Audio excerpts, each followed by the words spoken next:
warahmatullahi wabarakatuh. Waalaikumsalam warahmatullahi wabarakatuh. Halo teman-teman semuanya, kami dari kelompok 6. Di sini kami punya tema penelitian pengaruh faktor genetik dan lingkungan terhadap resiko terjadinya kanker. Kira-kira ada apa aja ya? Sebelum itu, perkenalan dulu ya. Nama saya Brigita Aprilia Audrey Rashid. Saya Kaila Musyamadri Widyasa. Saya Pak Frida, Pak. Saya Ucap Bisirat. Saya Muhammad Farid. Saya Tanisha Putri. Nah, karena udah perkenalan, jadi langsung aja yuk kita masuk ke latar belakangnya. Kalian tahu nggak sih, kalau sebenarnya kanker itu bisa terjadi di seluruh bagian tubuh kita. Contohnya kanker tangan, kanker jari, kanker telinga, otak, usus. Kenapa deh? Kok bisa Bang? Karena sebenarnya tubuh kita itu punya sel. Nah, kanker ini merupakan penyakit yang menyerang sel tubuh kita dengan mutasi genetik. Apa itu mutasi genetik? Mutasi genetik itu jadi kerusakan sel atau misalkan tugasnya ganti. Jadi sel ini yang harusnya ngerjain A, tapi dia malah ngerjain tugas B. Nah, ini tuh bisa jadi persilangan. Nah, persilangan itu yang menyebabkan pertumbuhannya tidak terkendali. Terus jadi banyak, terus jadi sel kanker. Nah, kanker ini juga bisa dicegah caranya dengan menjaga pola makan, pola hidup, terus rajin berolahraga. Terus faktor-faktor penyebab kanker itu sebenarnya ada banyak. Cuman kali ini kelompok kami akan membawakan 3 faktor. Yaitu yang pertama zat karsinogen. Karsinogen itu adalah zat yang terdapat di makanan yang bakar-bakar. Kayak contohnya sate. Kalau misalkan kalian tahu di sate itu ada yang hitam-hitam atau yang gosong gitu. Nah, itu tuh ada zat karsinogennya. Karsinogen itu jadi kalau misalnya kalian makan, karsinogennya tuh nyerang sel-sel kalian, daerah sel kalian itu diserang. Terus itu bisa jadi mutasi genetik. Terus malah jadi kanker. Nah, yang kedua itu ada mutasi gen, yang bakal dijelaskan oleh Kaila. Dan yang ketiga itu ada faktor lingkungan yang akan dijelaskan oleh Kaila. Sekian. Untuk penyelesaian masalah di penelitian ini yaitu mengapa faktor genetik dan lingkungan berpengaruh terhadap resiko terjadinya kanker. Yang kedua yaitu bagaimana cara mencegah dan mengurangi resiko terjadinya kanker. Untuk tujuan penelitian kami ada mengetahui faktor genetik dan lingkungan yang berpengaruh terhadap resiko terjadinya kanker. Yang kedua yaitu mengetahui cara mencegah dan mengurangi resiko terjadinya kanker. Saya akan menjelaskan metode penelitian dan hipotesis. Observasi dilakukan secara tertulis, dilakukan dengan cara mengumpulkan, membaca, menganalisis berbagai sumber tertulis yang relevan. Hipotesisnya pola hidup yang tidak sehat. Pola hidup yang tidak sehat dapat berkontribusi signifikan terhadap peningkatan risiko kanker pada manusia. Lalu saya akan menjelaskan faktor genetik. Faktor genetik adalah salah satu penyebab utama kanker. Kanker genetik dapat terjadi akibat perubahan DNA oleh karsinogen atau mutasi yang diwariskan. Mutasi dia seperti BRCA1 dan BRCA2 dapat meningkatkan resiko kanker. Beberapa jenis kanker yang berpotensi diturunkan ada kanker payudara, kolorektal, tiroid noduler, pankreas, sindrom Fanconi, FAP, dan VHL. Sini saya akan menjelaskan mengenai faktor lingkungan. Menurut Satya Daliono, faktor lingkungan mencakup berbagai kondisi eksternal atau kondisi luar yang mempengaruhi pola pikir, tingkah laku, kesadaran, dan juga pertumbuhan seseorang. Faktor lingkungan ini dapat terjadi karena paparan jangka panjang terhadap zat dan juga kebiasaan buruk dari luar tubuh, baik secara disengaja ataupun tidak disengaja. Nah, hal ini dapat merusak sel dan juga merusak DNA dan memicu timbulnya kanker. Dengan pengertian perilaku seseorang yang dapat memicu kanker ini sangat ditentukan oleh bagaimana ia berinteraksi dengan lingkungan di sekitarnya. Untuk faktor yang dapat memicu kanker itu pertama ada paparan radiasi. Radiasi dari sinar UV atau cahaya matahari atau bahkan radiasi dari gadget. Yang kedua ada polusi udara. Polusi udara ini memiliki partikel-partikel yang kecil, debu-debu kecil yang dapat terserap oleh kulit, dan jika itu menumpuk akan menyebabkan kanker kulit. Yang ketiga itu ada kualitas air buruk. Air yang buruk tidak baik untuk kesehatan di tubuh karena jika terkena itu mungkin akan menyebabkan iritasi ataupun yang lainnya. Dan kalau air yang buruk ini mengandung zat, bukan hanya zat karsinogenik, tapi memiliki nitrat, arsenik, dan juga kromium yang terkandung di dalamnya. Kemudian ada pun jenis-jenis penyakit yang dapat disebabkan oleh faktor lingkungan, yaitu kanker paru-paru. Penyebab utamanya yang pasti adalah kebiasaan merokok. Yang kedua ada kanker kulit. Penyebab utama dari kanker kulit ini adalah paparan dari sinar UV atau terlalu seringnya seseorang terpapar dari sinar matahari dan juga terlalu seringnya terpapar dari radiasi gadget. Yang ketiga ada kanker ini juga ditandai dengan bintik hitam atau tahi lalat yang bentuknya itu tidak normal yang ada di permukaan kulit. Yang ketiga ada kanker usus besar. Kanker usus besar ini penyebab utamanya belum sepenuhnya dipahami secara medis, tetapi ada faktor yang memang sangat berkontribusi besar, yaitu faktor pola hidup yang buruk. Dimulai dari memakan makanan yang tidak sehat, terus juga merokok, ataupun kurangnya aktivitas fisik. Nah, namun faktor ini masih sering dianggap tidak penting bagi beberapa masyarakat dalam kehidupan sehari-hari. Padahal faktor inilah yang sangat berkontribusi besar dalam peningkatan risiko kanker. Di sini kami menyantumkan cara pencegahan penyakit kanker. Ada 4, yaitu berhenti merokok.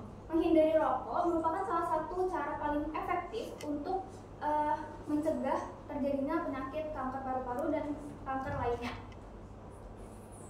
Zat yang terkandung dalam rokok dapat merusak sel-sel yang melapisi paru-paru. Ketika seseorang menghisap atau menghirup asap rokok, zat kanker atau zat karsinogen dapat masuk ke dalam tubuh. Yang kedua yaitu berolahraga secara teratur. Melakukan aktivitas fisik atau olahraga dapat mengurangi resiko terjadinya kanker usus besar. Nah, bagi wanita juga berolahraga yang rutin juga dapat menghindari penyakit kanker reproduksi dan kanker payudara. Seorang peneliti menemukan bahwa olahraga mampu mengurangi timbulnya inflamasi, melancarkan peredaran darah, dan hormon seksual, serta meningkatkan sistem imun tubuh. Olahraga rutin juga dapat mengurangi penimbunan lemak yang menjadi salah satu faktor pemicu terjadinya kanker. Yang ketiga yaitu melindungi diri dari sinar matahari. Gunakan pelindung matahari untuk melindungi diri dari penyakit kanker kulit. Untuk mengurangi resiko terkena paparan sinar UV atau matahari, gunakan tabir surya atau gunakan pakaian yang tertutup saat kita keluar ruangan. Yang keempat atau yang terakhir yaitu konsumsi makanan yang sehat dengan gizi seimbang. Mengatur pola makan diketahui dapat menghindari timbulnya penyakit usus besar. Dilansir dari Healthline, beberapa jenis makanan yang dapat mencegah terjadinya kanker diantaranya ada wortel, brokoli, kacang-kacangan, beri-berian, kayu manis, lemon, anggur, tomat, jeruk, bawang putih, dan fatty fish. Makanan-makanan tersebut diketahui memiliki senyawa yang mengandung senyawa yang dapat menangkal serta mengurangi resiko terjadinya penyakit kanker. Di sini saya akan menjelaskan kami sudah membuat angket yang diikuti oleh 39 responden. Pembahasan yang pertama yaitu tentang paparan asap rokok. Mayoritas responden sekitar 89,2% masih terpapar asap rokok di lingkungan. Kira-kira kalian masih terpapar juga nggak asap rokok? Iya.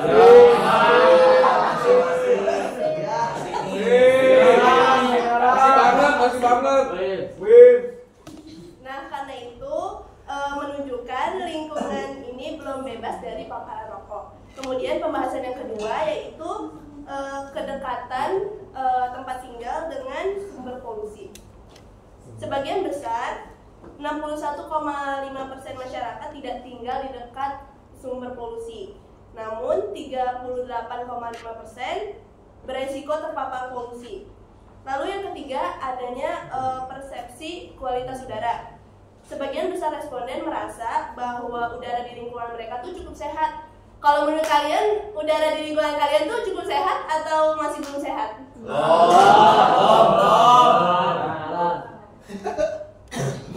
Nah, ini karena menandakan adanya ketimpangan kualitas udara antar wilayah. Kemudian yang keempat nih, perilaku merokok. Ayo, siapa yang merokok di sini?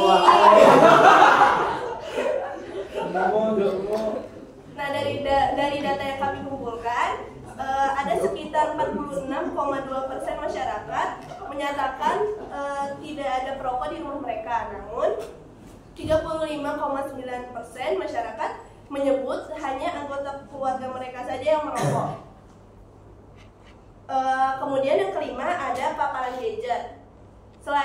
Sebagian besar responden 94,9% masyarakat sering atau sangat sering terpapar radiasi dari gadget. Kalau kalian gadgetnya seberapa sering sih? Rokok.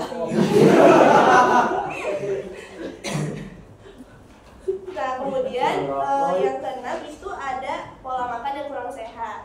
Mayoritas 66,7% menyatakan terkadang mengonsumsi makanan yang kurang sehat, dan 23,1% masyarakat bahkan sering. Kalau kalian termasuk yang nggak sering atau yang jarang? Oke, kita lanjut ya. Yang ketujuh ada kesadaran pola hidup sehat. Sebanyak 89,7% masyarakat menganggap menjaga pola hidup sehat itu sangat penting, menunjukkan tingkat kesadaran yang sangat tinggi. Kalau menurut kalian tuh penting atau nggak penting sih menjaga pola hidup sehat? Penting. Yang kedelapan ada paparan produk kimia rumah tangga. Lebih dari separuh responden, 53,8% sering menggunakan produk rumah tangga berbahan kimia yang bisa meningkatkan resiko kesehatan jangka panjang. Ada yang kesembilan, kami mengumpulkan data tentang akses informasi penyebab kanker. Mayoritas responden mengaku bahwa terkadang atau sering mengakses informasi tentang penyebab kanker, namun belum menjadi kebiasaan rutin. Lalu yang terakhir ada pengetahuan faktor lingkungan dan penyebab kanker. Responden cukup mengetahui faktor resiko seperti polusi udara, pola makan yang kurang sehat, radiasi elektronik, meski ada yang belum menyadari bahaya dari limbah air dan bahan kimia. Jadi kesimpulannya, kanker merupakan sebuah penyakit di mana terjadinya mutasi gen pada sel dalam tubuh. Kanker adalah penyakit yang ditandai oleh pertumbuhan sel-sel yang abnormal dan tidak terkendali. Sel ini dapat menyerang ke jaringan sekitarnya dan menyebar ke tubuh lain melalui darah. Kanker bisa muncul di hampir semua bagian tubuh dan memiliki banyak jenisnya, tergantung pada lokasi dan jenis sel yang terkena. Penyebab kanker bersifat multifaktorial, termasuk faktor genetik, lingkungan, pola hidup, dan paparan zat genetik.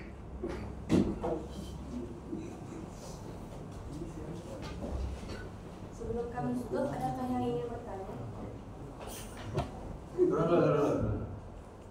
Dua, tiga. Perkenalkan, saya Putri Indah Sasotila dari kelompok 3.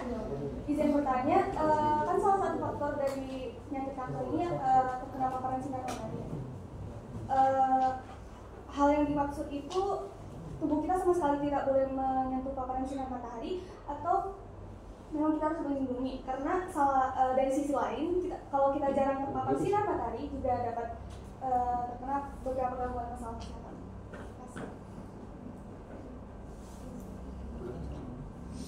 Izin menjawab. Jadi sebenarnya matahari itu baik, tapi matahari yang pagi tuh yang dari jam 6 sampai jam 7 atau jam 8 gitu. Pokoknya kalau udah di atas jam 9 tuh sinar UV-nya makin kencang ya. Jadi nggak bagus, bikin kulit malah makin sakit gitu. Sudah ada jawab.